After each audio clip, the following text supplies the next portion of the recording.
केंद्रीय स्वास्थ्य मंत्रालय ने संशोधित राष्ट्रीय नीति में बदलाव करते हुए शनिवार को राज्यों को महत्वपूर्ण निर्देश दिए हैं। स्वास्थ्य केंद्रों में भर्ती के लिए मरीज के पास कोविड-19 संक्रमित होने की रिपोर्ट अनिवार्य नहीं है।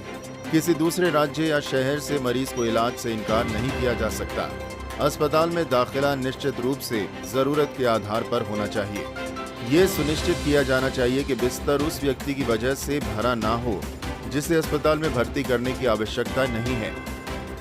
स्वास्थ्य मंत्रालय ने राज्यों और केंद्र शासित प्रदेशों के मुख्य सचिवों से कहा है कि वे 3 दिनों में इन निर्देशों को शामिल करते हुए आवश्यक आदेश जारी करें। ये तब तक प्रभावी रहेंगे जब तक पूरे देश के लिए एक नीति नहीं बन जाती। इस दवा को भारत में इमरजेंसी इस्तेमाल की इजाजत दी गई है। DRDO ने डॉक्टर रेड्डी लेबोरेटरी के साथ मिलकर दवा को विकसित किया है। दवा का नाम 2-deoxy-D-ग्लूकोज है। इसका छोटा नाम 2DG है। ये दवा पाउडर के रूप में है जिसे पानी में घोलकर पीना है। देश इस समय दूसरी लहर से जूझ रहा है।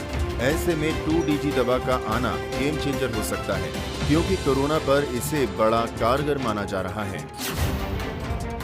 टेस्टिंग में पाया गया है कि रोजाना 2G लेने वाले 42% मरीजों को 3 दिन बाद ऑक्सीजन सपोर्ट की जरूरत नहीं पड़ी।